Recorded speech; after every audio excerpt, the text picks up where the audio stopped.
Pues, a ver, diputado, creo que usted no lee bien los documentos, o no sé qué pasa ahí. Muchas gracias, diputada Karen.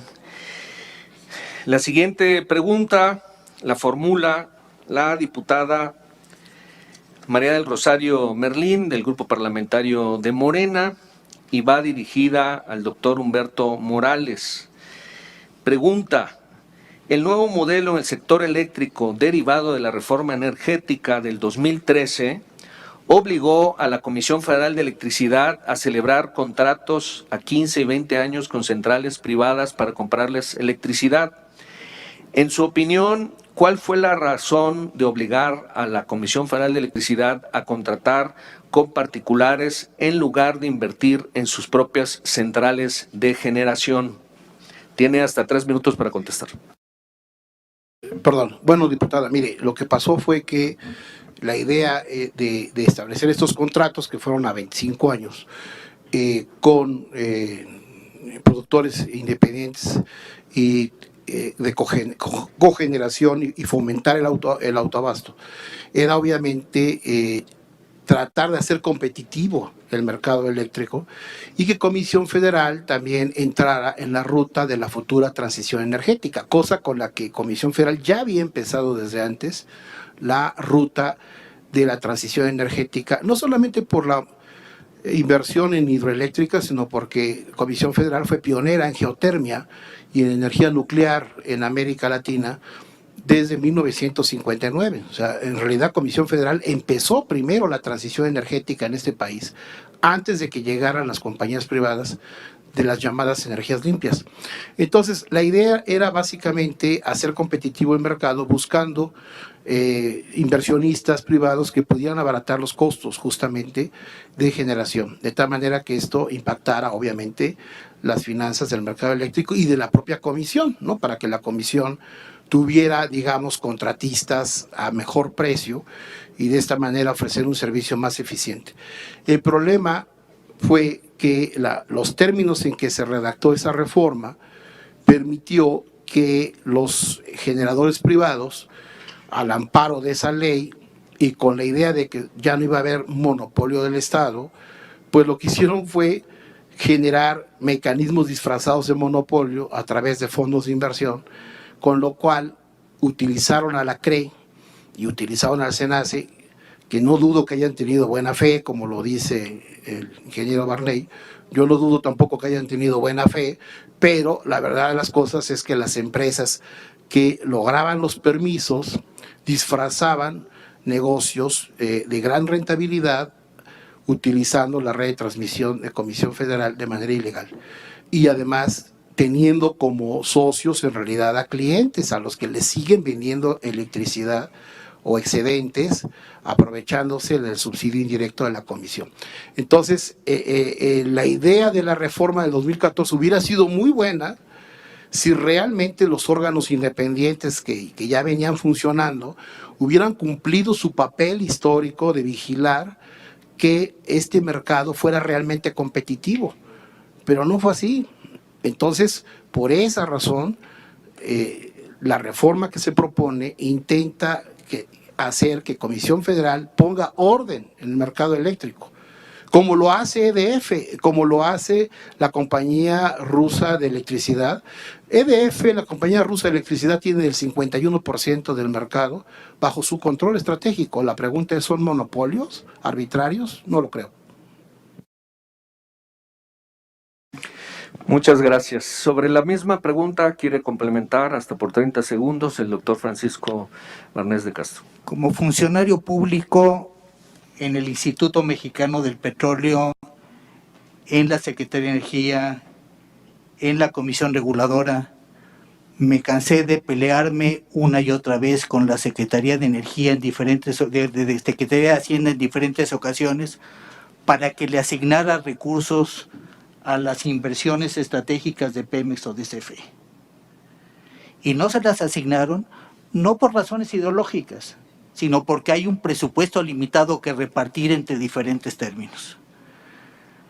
Tenemos que invertir 3,000 millones de dólares por año en generación y transmisión si queremos hacer frente al crecimiento de la demanda.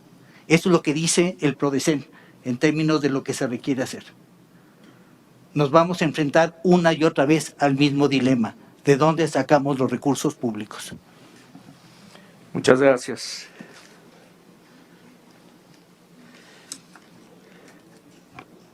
La siguiente pregunta la formula el diputado Gabriel Cuadri del Grupo Parlamentario del PAN y va dirigida al doctor Humberto Morales. La pregunta es: ¿cómo creen posible que un monopolio sin subastas, sin competencia, sin energía limpia, violando acuerdos internacionales y con un gigantesco costo laboral, pueda garantizar precios bajos de la energía y promover la transición energética? Tiene hasta 3 minutos, doctor, para contestar. Adelante.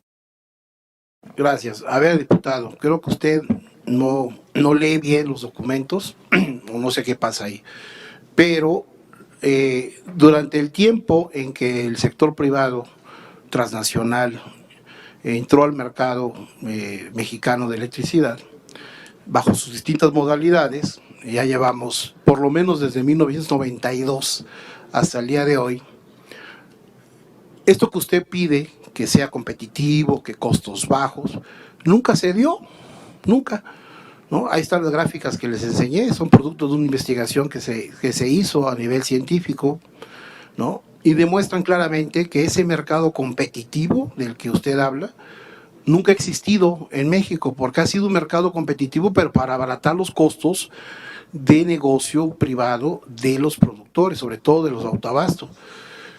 Entonces, no le han servido para abaratar costos para el servicio público. Ha sido Comisión Federal la que ha tenido que salir al quite con subsidios indirectos y algunos con subsidios directos, sobre todo a los consumidores finales del sector doméstico, para que las tarifas no se disparen más allá, tomando en cuenta las enormes desigualdades del país en el que vivimos. No estamos en Europa, ni estamos en Canadá, ni en Estados Unidos, y aún en Europa, vean lo que pasa en España, por poner el ejemplo más grave, pero pasa en toda la Unión Europea.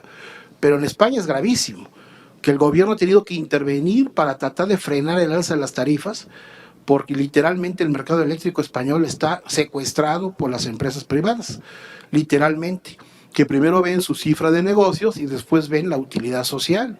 Pues es lógico, son compañías privadas, tienen que regirse por la ley de la ganancia, no hay otra. Entonces, aquí no se trata de volver al pasado. Los que volvieron al pasado son estos inversionistas que creyeron que México seguía siendo un patio trasero en el que podían extraer recursos, materias primas, saquear económicamente al país, porque es lo que han hecho las grandes compañías transnacionales en América Latina, saquear los recursos. ¿Por qué no pueden saquear en Europa más? ¿Por qué no pueden saquear en Estados Unidos? Pues porque esas democracias ya aprendieron de la historia de que hay que frenarlos, de que hay que controlarlos, porque si no, terminan vendiendo todo, ¿no? Entonces, en América Latina ha sido una tradición de saqueo y de extractivismo. Entonces, lo que se trata es de acabar con eso, de terminar con esa historia, no de acabar con la inversión privada, sino de hacerles ver a los inversionistas, que la mayoría son extranjeros, que México es una democracia fuerte, un Estado de Derecho, pero no vamos a permitir el saqueo y el extractivismo. O le apuestan al desarrollo nacional o adiós, así de simple. Todas las democracias lo han hecho y lo van a seguir haciendo.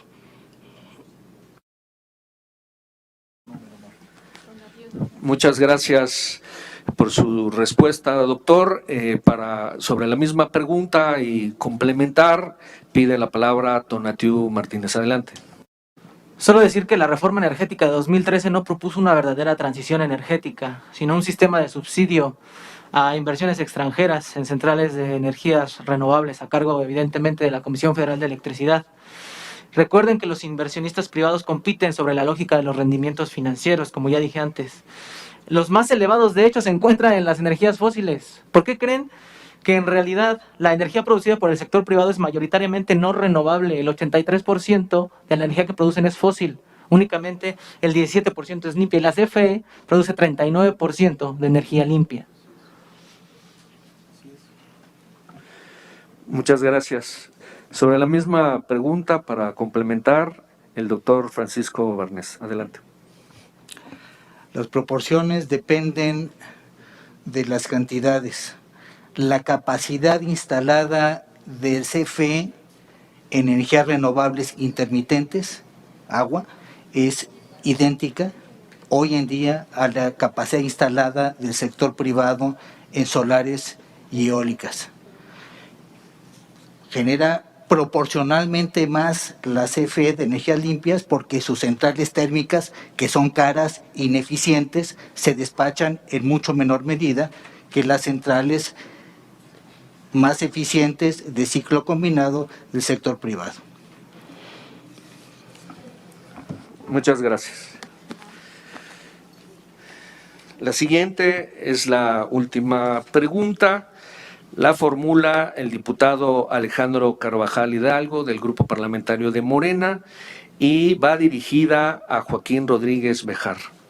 La pregunta es: la Comisión Federal de Electricidad es una empresa del Estado cuyo propósito principal es suministrar electricidad a todos los hogares mexicanos y con especial atención a aquellos que se encuentran en comunidades indígenas, afroamericanas y zonas urbanas y rurales con alta marginalidad. Ante la inminente desaparición de la Comisión Federal de Electricidad, ¿las empresas privadas podrían cumplir este objetivo? Esa es la pregunta. Tiene hasta 3 minutos para contestar, doctor Rodríguez Bejar.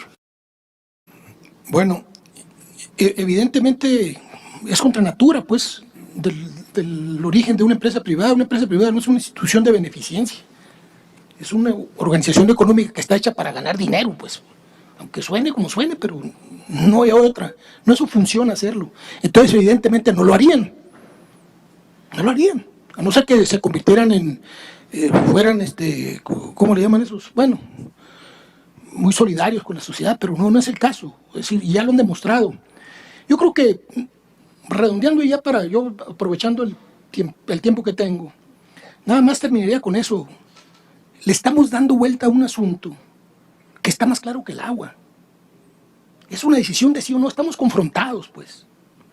Unos piensan que sí, otros piensan que no, nosotros pensamos que no, y tenemos nuestras razones, porque nosotros estamos defendiendo y soportando una Comisión Federal de Electricidad que esté al servicio del pueblo, no a un negocio. No a un negocio. Y esto lo convirtieron en un negocio. Pero lo triste es que si lo hubieran hecho ellos, qué bueno que lo hicieron. Pero el país ya lo tenía, el sistema eléctrico. Y ya lo dije al principio, lo echaron para afuera, porque era la única manera en que ellos podían entrar al negocio.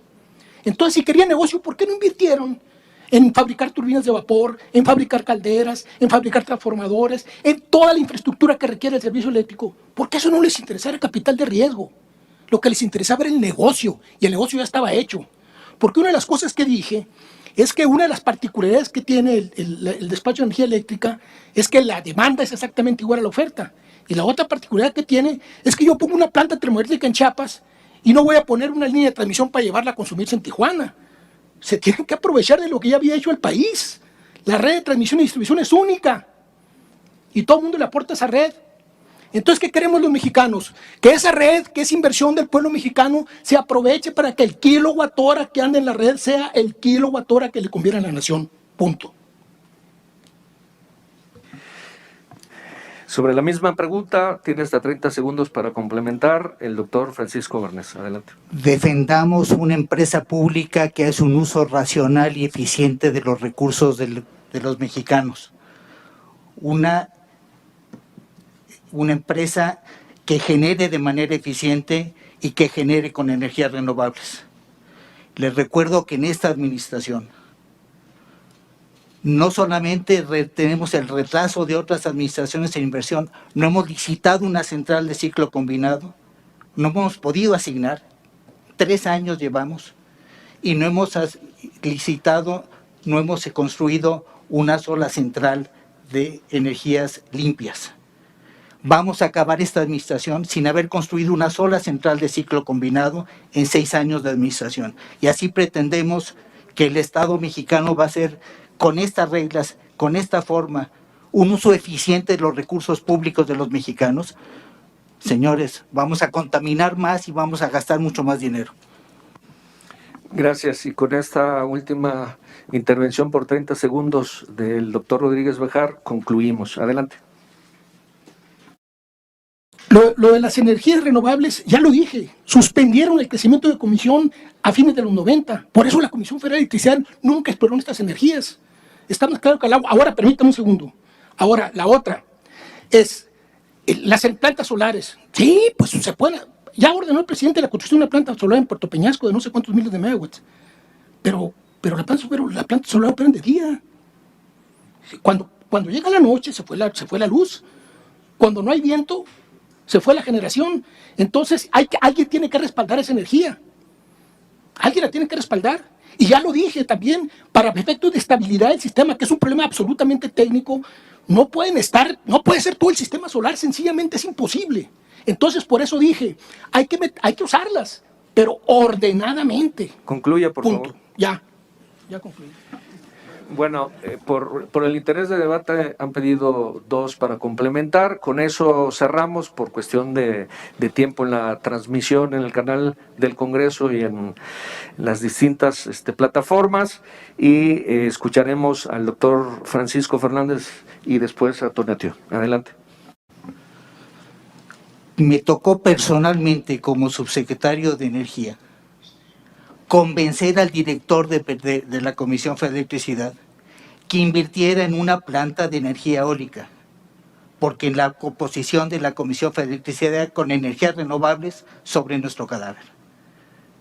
Lo convencimos y por esa razón, no porque hubiera restricciones presupuestarias, no porque una política en contra de las energías renovables, todo lo contrario. Hubo un esfuerzo inaudito de la Secretaría de Energía para convencer, y finalmente se convencieron, afortunadamente, de poner la primera central de energías eólicas, y después se convencieron que era mucho más rentable para la Comisión Federal de Electricidad contratarla a través de productores independientes que invertir sus propios recursos. Muchas gracias, Francisco Barnés de Castro. A continuación, Tonatiuh Martínez. 30 segundos. Para cerrar, en términos absolutos también la CFE genera más del 55% del total de la energía limpia la genera la CFE, el 45% los privados, como dato. Y para hablar de los proyectos de generación de la CFE, aquí los tengo. Un proyecto de modernización, 16 centrales hidroeléctricas. Proyecto de central fotovoltaica del Puerto Peñasco. Proyecto geotérmico, los Humeros 3, fase B. Proyecto de corto plazo para 8 centrales. Son proyectos, estaba hablando de proyectos que no habían podido llevar a cabo, que le costaron trabajo. Aquí hay una lista de proyectos que está implementando la Comisión Federal de Electricidad. Muchas gracias y gracias a todos por invitarme.